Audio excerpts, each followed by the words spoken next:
Welcome to the virtual lobby to discuss the movie The Specials. I'm going to turn this over to Amy Levin, who's going to help us with some of the logistics for this. I'm so pleased. We've got a wonderful group of 30 people in our virtual lobby. So, welcome. Amy?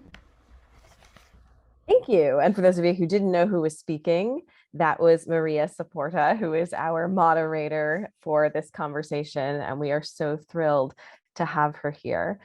So for the technical components to getting involved in this virtual lobby, which we certainly hope you do, we want to bring up a couple of technical things. That first thing is the raise hand button. That's going to be located at the bottom of your screen under the reactions tab. And so if you want to ask a question, speak a comment or something into the space, you're going to click on that so that we know to unmute you and give you the permission to speak and contribute to our conversation. Once that's done, we'll be able to remute you and you can get back to engaging. Or if you don't want to speak out loud at all, we will be monitoring the chat. So you can type in your questions, type in comments, thoughts, feelings, everything in there. We're going to keep an eye on it so that any way that you want to contribute there, we're happy to look there to hear you or read from you. Also, as far as accessibility, we are thrilled that we have an ASL interpreter here with us, and she will be translating everything that way. We also have a live transcription button, and it's a little CC button at the bottom of your screen, and that will actually create a subtitle of everything that's being said. So whatever level of accessibility that you need, we have those two options that you can use either together or one of one of each of them. And we're really, really pleased. And thank you again to the Jewish Abilities Alliance for bringing in an ASL interpreter. We are very grateful to have them here. The next thing is that if your camera's on, we can see you. So that means since we're recording this and we're getting the opportunity to archive this and let people see it, you can be seen, we can see you, and we hope that that means you'll engage with us. But if you don't want to be seen, that's totally okay. You can turn off your camera. And then we'll call on you based on your little Zoom name that's down at the bottom. So if that's not your actual name, we'd love for you to go in and change that if you can, so that if you do want to speak and you raise your hand, that we call on you properly.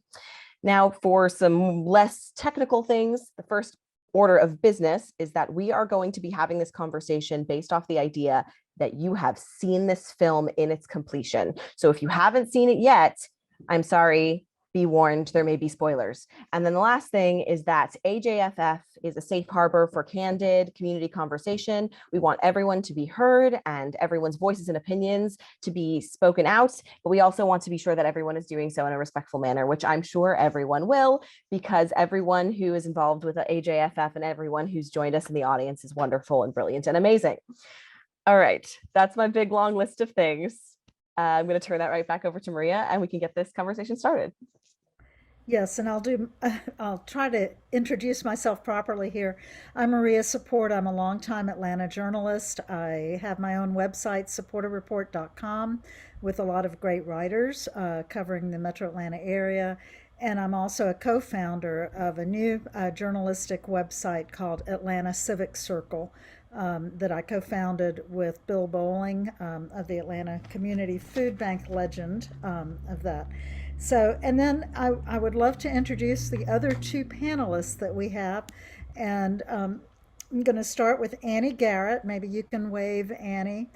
She is the manager of the Jewish Abilities Alliance, which is an initiative of the Jewish Federation of Greater Atlanta, and that supports the Jewish community in supporting and including people with disabilities and their loved ones. So, welcome, Annie. And then we have Elizabeth Greenfield. Elizabeth is an assistant professor at Emory University School of Medicine in the Department of Pediatrics, working with the Marcus Autism Center's clinical assessment and diagnosis and early intervention programs. And we will learn more about them when I ask the first question. And I will start with Annie and then move to Elizabeth. What did you think about the movie and how it relates to what you do on a day-to-day basis? Well, good afternoon, everybody. Thank you. Nice to be here. Thanks for being here. I loved the movie. It was a great movie, hard in moments, uplifting in moments, altogether a really beautiful story. I think there were a lot of themes in the movie that are very directly applicable to what we see in our community and the work that we do here at the Jewish Abilities Alliance. And primarily, one thing that really, really stuck out to me was this idea throughout the movie of presuming competence. It's actually something they didn't explicitly say during the film, but actually during the introduction, Mark Sarowitz, who introduced the movie, said that statement, and it's something that we work towards nudging our community towards presuming competence. If you haven't heard that phrase before, that means the idea, understanding that individuals with disabilities, no matter the way you know, think they look or the way you think they may be coming to the table to interact with them in a way that presumes their competence, assumes that they have feelings and perspectives and opinions and can make choices about their life. And I think that was such a strong theme throughout the movie for both groups, both the individuals with autism, but also the group of teens who are working with them to really presume their dignity and confidence in life. And I felt like that really is what struck me the most, what we are pushing towards in our local Jewish community, that understanding. And really, that was my big takeaway, I think. Uh, okay, repeat again what it is. Inspiring, Presuming competence. presuming. Presuming competence. So really, and yeah, just assume, um, when you interact with somebody, instead of making the assumption that they can't understand you or you can't communicate directly with them or acknowledge their beliefs and desires. A great example in the very first part, for those of you who saw the film, when Joseph is being picked up from the police station and the police officers speak directly to the caregiver and the adult and not the individual himself. And that example right there is showing you, it's often in our society, individuals don't presume that competence and assume that they can speak directly to a person or acknowledge their beliefs, understanding, opinions. So it's basically ignoring those with disabilities, overlooking them, And or even more than overlooking their gifts and skills, I should say. Yeah. so the opposite of that is kind of where we should be headed towards in a society, if I'm Yeah. hearing you correctly. Great. Elizabeth, tell us about you and your work and how you were impacted, the movie and how it relates to what you do on a day-to-day basis. Absolutely. I loved this movie. I thought it gave such a nice view of what those individual differences can look like of people on the spectrum. And obviously, it didn't capture the entire spectrum, but you got to see a nice little snapshot of the different personalities and interests of the people that were covered in the movie. And I think that was one of the things that really stood out to me and that I do as a psychologist is that whenever I'm working with someone, I want to make sure that the work that I'm doing is meaningful to them and is going to be something that's motivating to them. And I was so struck by that in the movie. A few examples, but one where they're working with the young man and really trying to get him a job. And they went with the thing that he loves the most, which was washing machines. And they said, we're going to start there and let's work on it and practice because that's something they knew he was going to be wanting to work toward, and it was meaningful to him. He loved those washing machines, he loved those commercials. So matching what they were doing to support him with something that he truly wanted and was valuable, that's something that really stood out to me. Even the smaller example where they're working with the PEX cards, so those visual cards that help someone to communicate, and when they were trying to do it for the water and he was like not into it, right? He wasn't having it. But then that caregiver knew, what, he likes Coke. I'm going to switch it out and I'm going to use Coke instead. Like all those subtle moments throughout the film where they're really taking the perspective of the person on the spectrum and saying, what are they wanting to work for? What's meaningful to them in this moment? That really stood out to me as a psychologist who does a lot of intervention. That was quite a moment. This is Maria talking, and I think that's what we were asked to do, to introduce who's talking when we're talking. Um, yeah, there was a whole level of respect that I thought that they gave the patients. And these were all actors, right?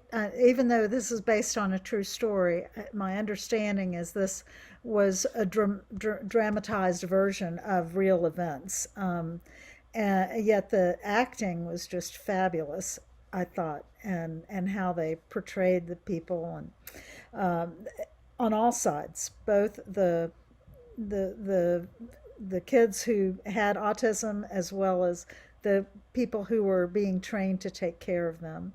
And when they were trying to give the one kid an opportunity to try and get a job, and maybe you want to describe kind of what happened there, and does this happen repeatedly in situations like that, where the boundaries, the sense of boundaries, was kind of not what society is used to. I'm happy, this is Liz again. I'm happy to speak to that a little bit. So I've done a lot of work with State Department of Rehabilitation. So I did this in California and in North Carolina, where that's what we were doing, was helping young adults on the spectrum to practice the skills they would need to get a job. And it is a true challenge where sometimes that on both sides where we need to train the employers themselves of what they might expect or how to respond when different challenges come up, but then also helping the young adult to practice and know what kind of conflicts might come up on the job and really prepare them ahead of time. And it does take a lot of work and a lot of practice sort of on both parts, and meeting an employer who sometimes is willing to put in that little bit of extra patience or effort. But it can be a challenge for sure, but it's so rewarding when you find that one job that just fits that person so well. And often autistic adults can be very skilled when they find something that they like and they get in a good routine and they know what's expected of them. There can be some really, really nice skills there, and it's a big strength. Oftentimes employers, once they get into a good rhythm, they love having an autistic adult working for them because there's so many strengths that come with their perspective that they have. So just a few thoughts on that. Yeah, and Annie, did you want to chime in on that? Because I Sure. know. Yeah, I totally agree with that. And Elizabeth, I love that you said that there's an opportunity to also train employers to be prepared for challenges and have the appropriate way to handle it in place, or people to turn to for support. And I also just, that also struck me, again, back to that moment.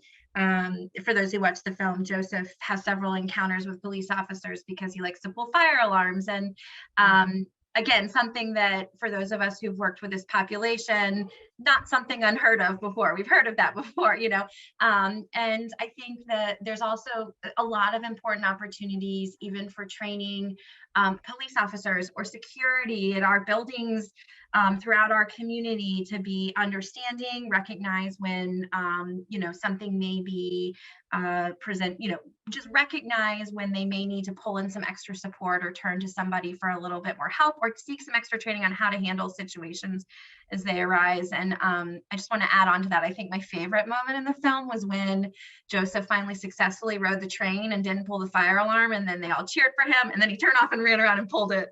And it just was such a moment of, those of us who have worked in this community, like, totally can, I think, relate to moments like that. I was going to add, it's Liz again. That was my favorite moment of the whole. As a therapist too, I've been there, right, where you're working on something for so long, and you're like, "We're getting there, we're getting there, we're getting there." And when he finally made it across, I was jumping up and down in my living room. I was so happy because you can feel that moment, and then just the laughter when it's like, "Well, we got there at least." They did it again, but we got there. I just really appreciated the patience and the persistence of the people that were really, they didn't give up on him, and they kept working on it together, and he was able to do it. Like you said, they presumed his competence. They knew. They didn't just say, "Oh, well, guess you can't ride the train," right? Like, "Oh, well, we'll have to always have someone with you, or have to always have someone drive you." They didn't say that. They're like, "Nope, I think you're competent. I think you can do this. We're going to keep on going, keep on trying." And when he finally made it, it was such a great moment. Yeah, that was absolutely a touching moment. And Kenny Blank and Amy, thank you for correcting me. The film included professional actors as well as an ensemble, as Kenny says, of non-professional autistic actors. They were just tremendous. You felt this vulnerability watching them. And I would like to call on one of our virtual lobby members, Rivka Eldex, and Eldev, I guess. You say you're the mother of a severely autistic kid, and that the scene that resonated for you was when I forgot his name, who had escaped, and he's walking along a very busy road, busy highway, and you have this sense of foreboding that something horrible is going to happen. Can you talk about kind of how you related to that, Rivka? I think you're unmuted. You hear me? Yeah. Can you hear? My son took off in the traffic many times when he lived at home. Our home was constantly on edge. We could never breathe. I mean, it was either he was destroying something in the house, or he was taking off, or we were panicking, looking for him everywhere. The neighbors were taking off, looking for him everywhere. The police brought him home a couple of times. He was found at a football game. He was about 10 or 11, nonverbal. The neighborhood, just everybody scattered in different directions. And I just took off, and I happened to go in the right direction. And I saw a cop, and he said, "Are you the mother?" He just knew from looking at my panic. And he said, "I got your kid in the car here." And then he actually drove us home, and he said to me, "I hate to say this, but it's just going to get worse." And he was right. But the important thing that I think to take from this conversation is, what do we do about it? Because our state is so lacking in resources. So I was talking about my son in the past tense, because he went to live in a residential school in New Jersey, where he gained skills almost immediately that was never before seen.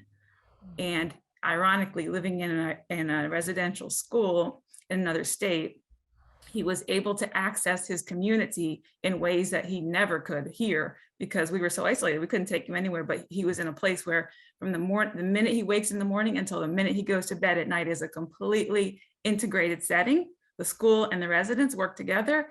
And this kid was going out to buffets, and they taught him to group plastic knife and fork and spoon, and they timed him, and he did 100 and some, and they donated them to a shelter, and he was just active in the community in ways that were impossible. With COVID now, that has changed, unfortunately, but that's no one's fault. But the need for something here is extremely great. Can you tell us where your son is today? I mean, I know you said you talk about him in past tense, but it sounds like he was making some real progress. He's in Bancroft, which, as I said, is a residential school in New Jersey. Mm-hmm. The state of Georgia, in an almost unprecedented act, agreed to fund an out-of-state placement. Typically, Medicaid dollars do not cross the state line. They made an interstate compact and a single case agreement, and they placed him there.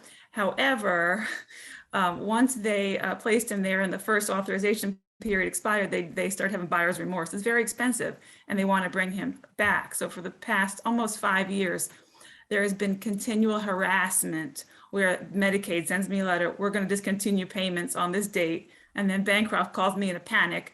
"They're going to quit paying us. What time are you coming? Pick him up. We have his bags packed." And I have to request a hearing and go before a judge. And sometimes I get a hearing and sometimes I don't. But we are in court a lot, and it's not good. It's really taking a toll on me. And so if there's anything that we as a community here in Georgia can do to provide for kids, young people, and families in this situation, I beg for people to get involved.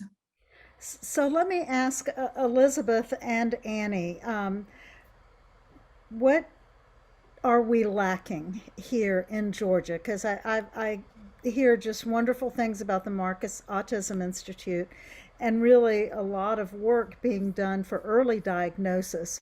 But this movie focused on a lot older kids, and when it's kind of already implanted in who they are and what they're doing. But maybe let me start with Elizabeth on this and tell us about the Marcus Autism Center and kind of some of the hope that's coming out of that.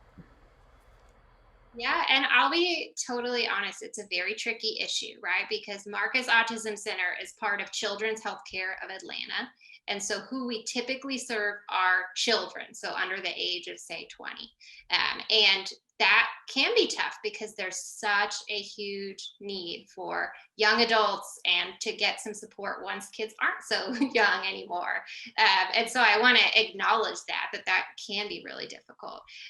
So, I mean, there are some programs out there. You know, I know Emory Autism Center offers some more supports for adults, but overall, it's tough. There's long wait lists for programs. It can be difficult to get funding, and I don't have the solution right now. I wish that I did, but I just want to validate that it is really difficult right now for parents and for young adults themselves. You know, I think there's also, it goes both ways, right? We need more supports for parents of young adults and more opportunities to hear the voices of young adults and to hear their perspective of autistic people.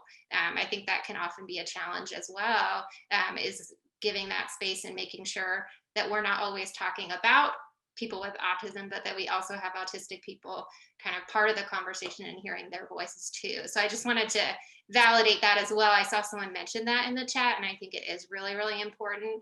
So I wanted to make sure I mentioned it. And if there is anyone who wants to share their personal experiences too about being autistic, I'm sure we would welcome that. But I want to make sure I validate kind of both perspectives of those. I think are the two areas where we really do need a lot of support are for parents and entering this later phase of their child's life, and for young adults themselves too. I would like to hear from Annie, and then I'd like to bring into the discussion Jan J and also Stephanie Sarowitz. So kind of y'all be in the waiting room there for a minute after let Annie give her thoughts. Yeah, just to add on thoughts that again, Elizabeth very well said. You know, there's as we mentioned, Georgia has a lot of problems with a great lengthy waiting list of people waiting for Medicaid funding, which for those of you who are unfamiliar, individuals with disabilities can receive funding from Medicaid for critical daily support and care, living needs, to essentially be able to live their life as part of their community of choice. And so we know that there are 7,000 people currently on the waiting list for Medicaid funding. As Rivka mentioned, she has Medicaid funding and is still facing those challenges. So I don't want to say that that is a ticket and an answer to it all. There's still lots of challenges after that of finding the right care and placement, particularly for those who have significant behavioral support needs or other things. But one thing that we try to do is garner some support in our Jewish community around some advocacy for expanding Medicaid funding in our state, and would love to invite anybody who is willing to get involved with us to do that. We have some great partners locally and nationally who we do that work with. The other thing I wanted to mention was Elizabeth said that, and I saw somebody in the chat, the statement, nothing about us without us. And that's a really important statement. For those who aren't familiar with that, that means no discussion and decisions about people with disabilities without us at the table. No, you know, just back to that idea of presuming competence, acknowledging that people with disabilities can make their own choices, have their own opinions, have their own preferences. And so it's important to not make decisions for this community without these individuals as part and parcel of those decisions. Let them guide the decisions. And to that point, I know, Maria, you have some people to pass it to, but there are lots of, I just know from folks I recognize on the call, lots of parents and individuals with disabilities on this call themselves. And so I totally agree, really, really important to hear from you guys as well. Glad y'all are here. Yeah, and Jan, let's share your thoughts. Yeah, I just wanted to say, let me put my hand down. I really disagree with what that police officer said, because the more you presume competence in an individual, the stronger that person can be. I mean, I had my son ran across the street one time, a very busy street with me following him, and I couldn't get him. And it was the most frightening experience in my life.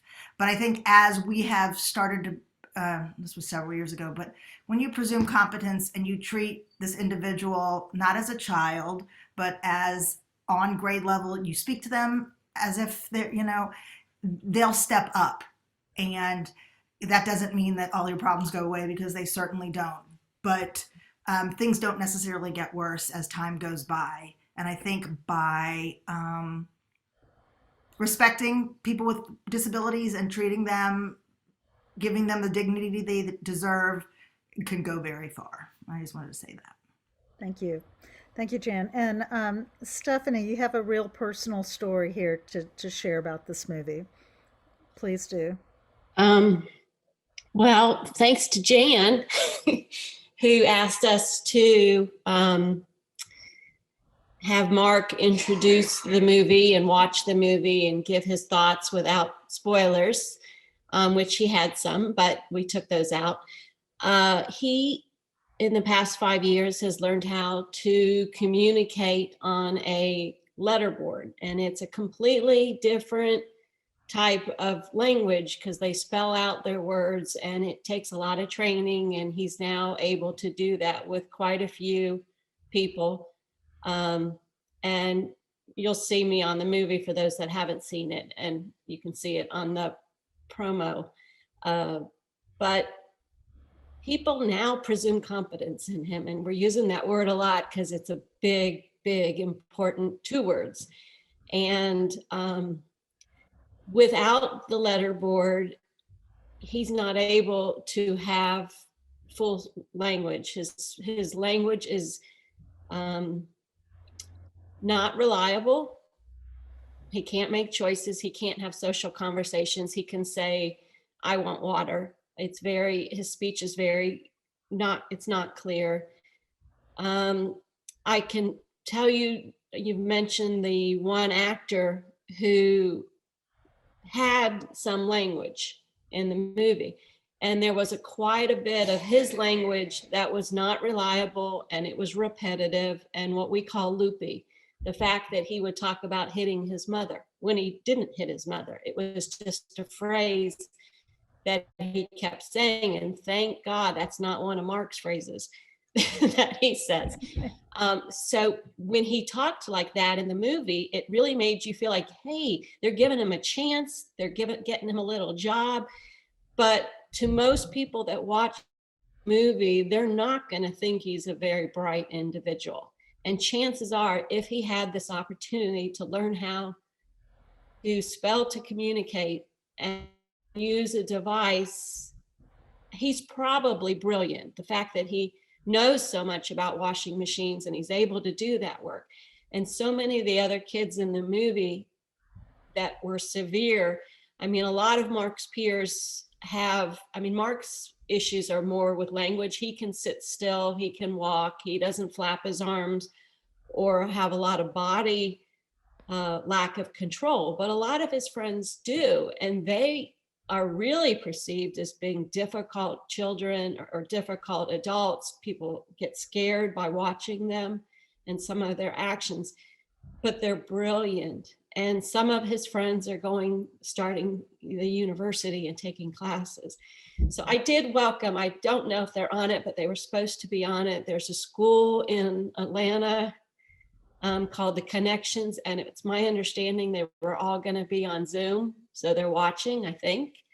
And most of those students are all either non-speakers or unreliable speakers that are on the letterboard. So we do have some support in Atlanta, but it's not recognized by ASHA, which is the speech and hearing organization.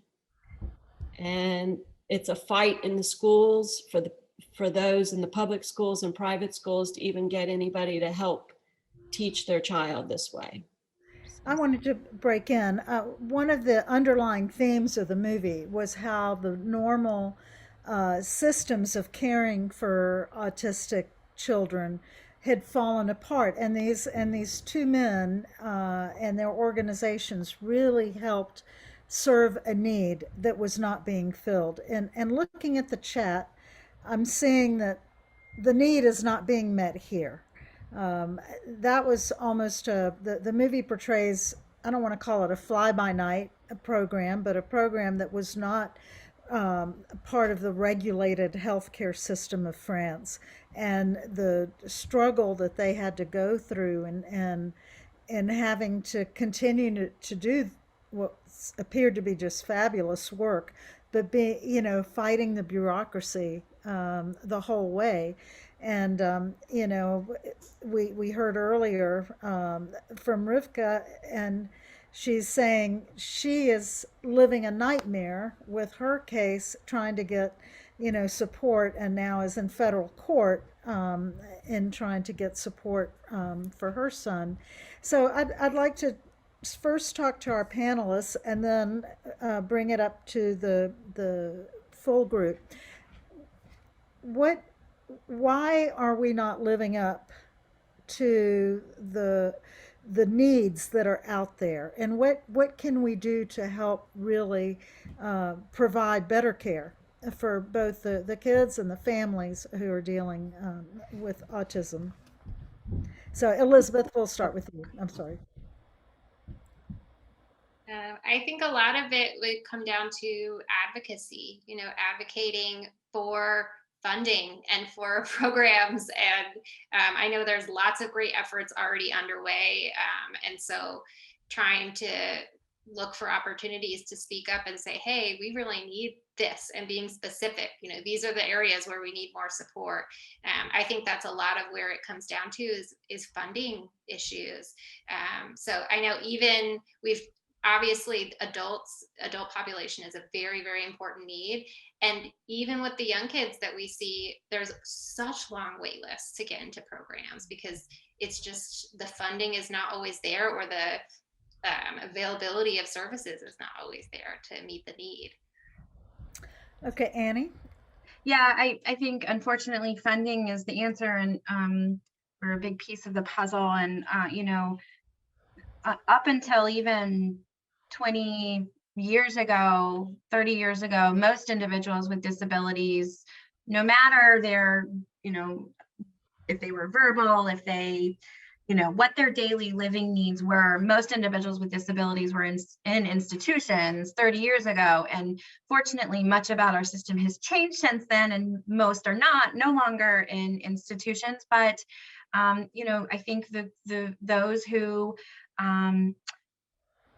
need more support for their safety and for their daily living needs are the ones that are sort of last on the list to figure out and find the funding to support them. And it's also programs that don't just need one-time funding once. It's programs that need long-time fundings to sustain, and it's funding that is not going to end. It's going to be needed forever to care for these individuals. And so sadly, I think that's what it comes down to.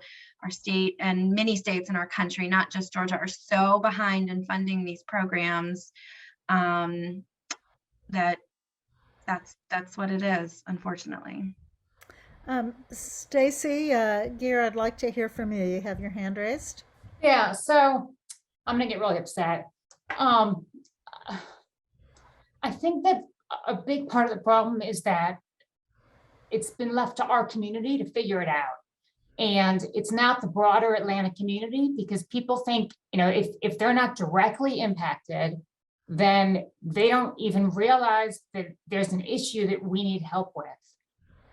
And Atlanta has a lot of resources, but it's not enough, and they're all very specialized. So when you have a child who's, let's say, in middle school or in high school, and you're looking for the right program, yes, there's a lot of programs, but it's very difficult to find the one that's right for your child, because every person with a disability is different, and autism in particular, because it's a spectrum, but everyone has different strengths and weaknesses and needs and challenges. And I just feel like this community has largely been ignored. My son's 21, so he's getting, he's in that, I think, particularly tough time period where he's out of school, he needs to get a job, but getting those resources and finding those opportunities is just really, really challenging. And I think the broader community doesn't understand that, like, there are certain jobs and there are certain skills that people with disabilities or people with autism are actually better at than the mainstream population. And everyone should be giving them those jobs because they're really good at it, and they're going to do it, and they're not going to complain, and they're not going to be bored. And I think we as a broader Atlanta community just haven't grasped that yet. And we haven't figured out how to tap into the potential of people with disabilities who can contribute so much. And we just haven't figured it out. We're nowhere close to figuring it out. I mean, we have Voc Rehab. Everyone says go to Voc Rehab. The parents on here are already making faces. It just doesn't work. In that, that's this resource that's supposed to be so helpful, and it's just not. I don't know. There's a lot of work to be done, and I don't even know how to get it started, because I don't know how to get. It's not just funding; it's awareness and priority. I don't know. It's a challenge. So I'd like to call on Faith Cohen, because you seem to have a very clear mind of what needs to happen. Thank you, Faith. Okay, let's see. I unmuted. I just wanted to thank everyone for sharing, for all the parents and caregivers who are sharing on this call. One thing that I've noticed is that there seems to be a consensus of nodding heads and smiles and this understanding of the immense frustration that exists. I know for myself within the Atlanta community of finding a way to help our children. And if you are caring for a child who has a disability, your entire world is consumed by that. So being faced with countless obstacles on that course, at some point you just stop trying and you figure out how to just, fix your own situation. But what we're doing is as a Jewish community, and I actually work for the Federation, in Atlanta, and there are so many resources and so many things that we're putting money into, and so many things that we're funding that are beautiful and that are building up the richness of the Atlanta Jewish community. But for some reason, there seems to be this great void when it comes to the world of special needs. And the idea that somehow a person can advocate, who do we advocate to? Where do we go? How do we gather? How do we put the forceful community that will work with our state to get the resources that are needed? Why is it that other states like New Jersey and New York have programs available? What can we do here? And I myself as a parent, I haven't figured it out. I'm not smart enough to figure out how to get it all together, but I know that this call is full of individuals who probably feel the same way that I do. We are ready and willing and completely focused on trying to help our children not just live, but to thrive and be contributing members of this community. And we need a leader. We need help. Yeah. And I would like to call on Diva Hirsch to join the conversation here. Diva, you asked a very pointed question. Has the Marcus Autism Center ever discussed developing a home here? And then later you talked in the chat about the lack of Georgia passing the Medicaid expansion funding. Would you like to share kind of how, and Diva is now the head of the Rich Foundation, and could be part of the solution, I guess, but Well, I'd love to hear your thoughts. I don't know. I'm just a few weeks in, but no, I want to thank all of y'all for sharing. This is really painful for me to hear for you. And I will say it makes me more angry at our state, honestly. And I hear you that you don't have time to advocate. You're trying to get by every day. I completely get that. I think that I'm sorry, Annie, the Jewish Abilities Alliance is new to me. I've just moved back from Massachusetts. That's okay. Let's connect offline. I'd love to. Yeah, no, but I don't know if y'all, if advocacy is part of your portfolio, but, when I guess Faith asked, what is it that y'all can do and what's different in New Jersey and New York? The difference is, I'm sorry, I'm going to say this without my foundation hat on. I'm going to say this with my personal hat. The difference is leadership.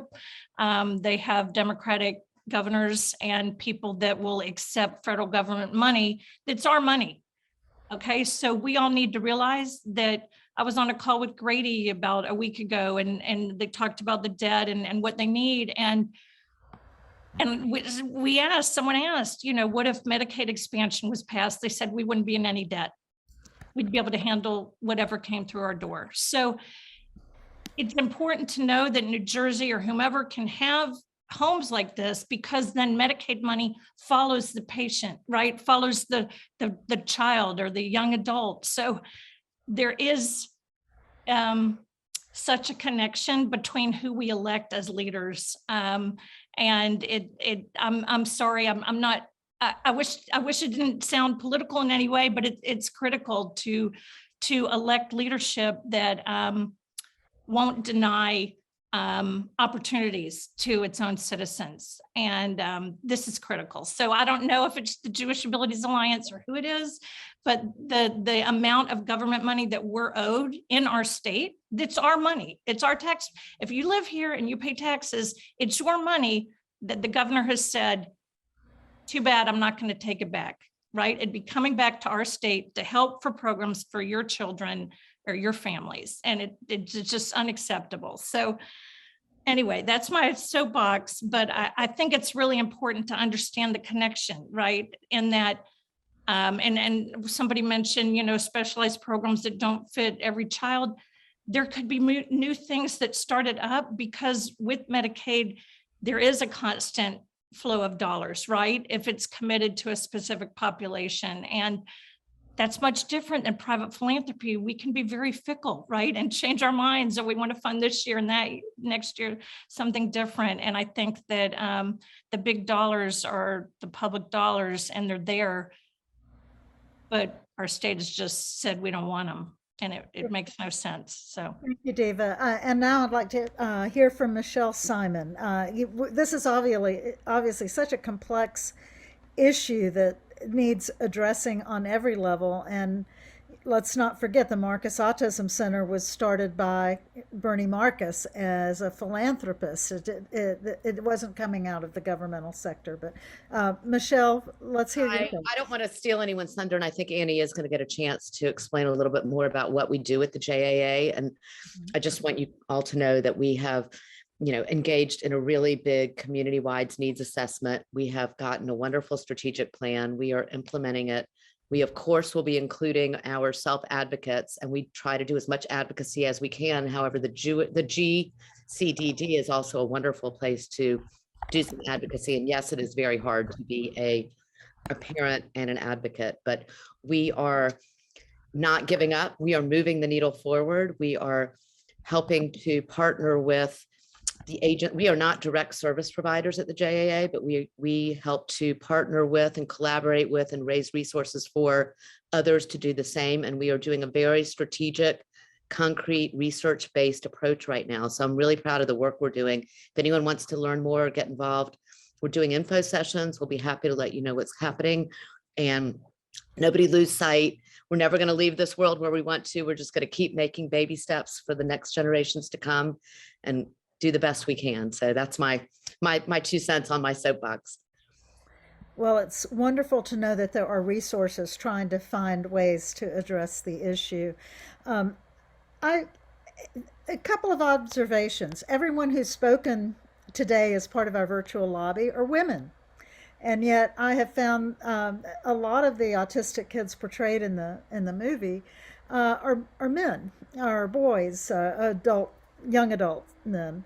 And I'm very interested in some of the gender. Is it that women often are ones left holding the bag to take care of them?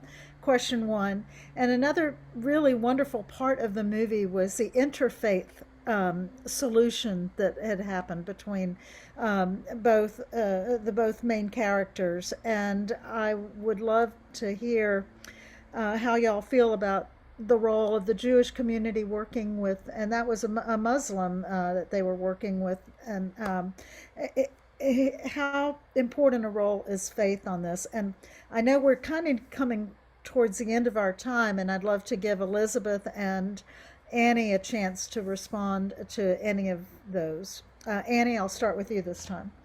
I'll defer to the parents on the call and caregivers for the question about caregiving. I don't want to, but what I did want to say was that there is some real opportunity that we're exploring. There's actually a network. I had hoped that Dr. Mark Crenshaw from Georgia State University's Leadership and Disability Study Department, who is an amazing person. I had hoped he'd be able to join us for this call today, but unfortunately he wasn't able to. He is fostering an interfaith network around inclusion, and they're really just in beginning stages now, but looking across interfaith communities around inclusion within faith-based spaces, but also how faith-based initiatives can push inclusive practices across the whole committee, or create opportunities for inclusion and advocacy across the whole community. And so I don't have an agenda or a roadmap for what that work looks like yet, but it's just something exciting that's happening here in Atlanta.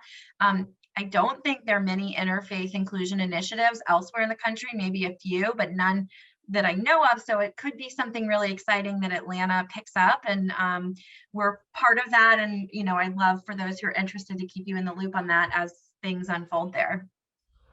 Great. And Elizabeth, your thoughts? Yeah, I'd just like to piggyback on that. I think a nice first step is to just take any step we can to make our Jewish spaces as inclusive as possible. I've done a lot of work just in Hebrew schools, thinking about, how can we adapt the curriculum, or how can we create programs where people with differences feel included. Thinking about when we offer community programs at the synagogue and everybody's coming to whatever it is, make latkes or something. What are the things we can incorporate where it's making it more accessible? And I appreciated what y'all even did today of making sure that you could take steps to make this meeting as accessible as possible. So I think that's kind of a baby step. It's not as much big picture, but a baby step is when we're creating these opportunities for our local Jewish community, being very intentional about the steps that we're taking to make those programs as inclusive as we can. I'd like to now call on Sid Bezmernik, I guess. I'm sorry if I mispronounced your name, Sid. Yeah, I want to put things in perspective. The progress that we've made in Atlanta is phenomenal. It's been happening over the last 30 years, and it's baby steps going forward. A lot of these programs, a lot of these advocacies were not here even 10 years ago. And putting it in perspective to the movie, the things in Paris, the things in France have only been going on the last 12 years. So we've been making progress 30 years. They're only making progress in the last 10 years. They have the high level of interaction with the Muslim and Jewish community because of the location that they set up their offices in. They are in Saint Denis, which is, 75, 80% Muslim. So they had that as a good starting point. But be proud of what we are doing here in Atlanta. Lots of good things, thanks to JAA and Marcus Center and so many others. So thank you. Sid, thanks for that perspective. And I would like to just highlight the comments that Rivka made here towards the end of the chat. Great chat. I hope we're capturing the chat as well. What about a joint collaboration of the Jewish Federation, JAA, and CHOA, which I guess is the Autism or Marcus Center, and approach the state, ask for them to match funds, and then if there's a formal project, philanthropists could contribute. She said naive, maybe, desperate, definitely, desperately needed, I think is what she's saying. I wanted to give both and I really am delighted that we had such conversation here. You can feel the emotion that all the parents who've had to deal with having to care for children and seeing the gaps. And my heart goes out to all of you. Again, I hope we're capturing the chat, because I see a lot of people saying, here are things we can do to help. Here is how we can work together. I just want to share my closing thoughts about the movie and ask Elizabeth and Annie to share theirs. I think the most valuable thing that the movie does is it actually stimulating this conversation and figuring out. And the flip side of the movie that I thought was so valuable was it helped troubled teenagers or young adolescents, young adults also figure out their purpose and how they could help care for those who were experiencing being on the autism spectrum. So I think there's a lot we can learn from all of this, and we only have 2 minutes left. So Elizabeth, closing thoughts?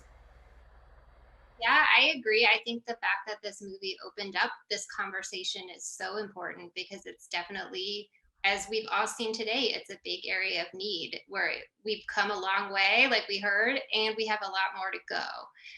So I appreciate that this conversation has been started in this way, and I think we can keep it going. I did want to share a quick resource just back based on something we've been talking about earlier about sort of training people in the community. I know of this great program that has started training first responders of what to do when interacting with young adults. And so I'm just sharing the link there in case anyone's interested in it. It's just, I wanted to mention it because I know that's something we talked about a little bit earlier on. Okay, Annie? Yeah, I like you said, Maria, I think the fact that the movie stimulated these connections is really exciting. I've made just in the chat here a whole bunch of connections, and I'd love to drop my email address in for anybody to reach out. We have an open invitation to all of you. Please join us in any advocacy efforts. We can, we partner locally with Georgia Council on Developmental Disabilities and nationally with Jewish federations in North America. And some of it is learning about advocacy and what the issues are, and some of it is actually meeting with legislators and doing the work. And we would invite any and all of you to participate in that.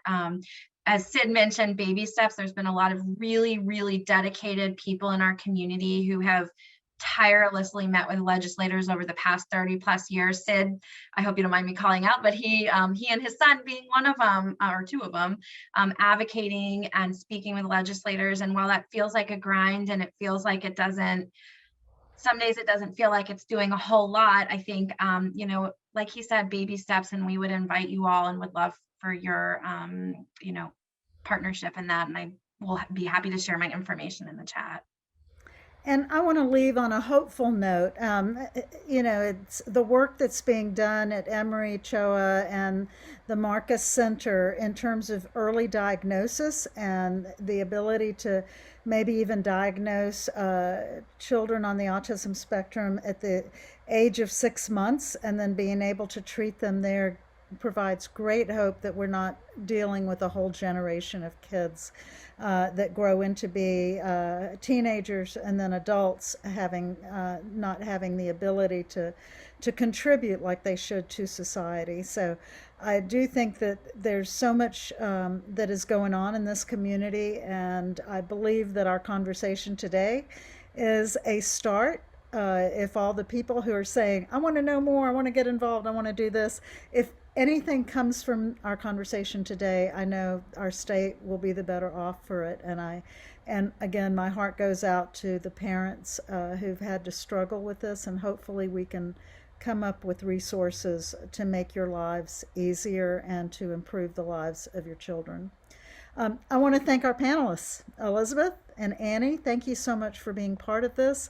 And I want to thank everyone who participated in the discussion and opening up to us. Thank you. Kenny, I'm going to throw it to you. Maria, thank you. Thank you for so beautifully facilitating this conversation today, and allow me to join in thanking our guests, Elizabeth and Annie, and all of you who have been so generous in sharing your personal stories. I have to say, this is one of the most profound of these virtual lobby conversations we've had in the 2 years that the festival has pivoted to virtual. And it's these moments that remind us of the power of movies to not just entertain us or even tap our emotions, but allow us to be disruptors in the best possible way and really summon us to action.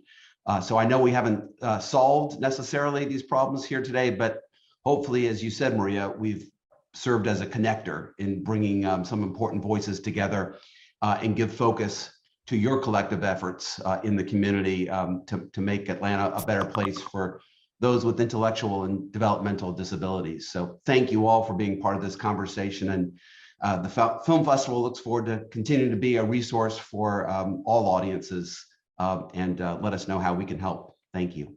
Thank you, Kenny, for everything you do in putting on this festival every year. Again, it's opening doors, hearts, minds, and through the arts and through film. So thank you, Kenny. Thank you all. Appreciate y'all being here. Be well. Okay.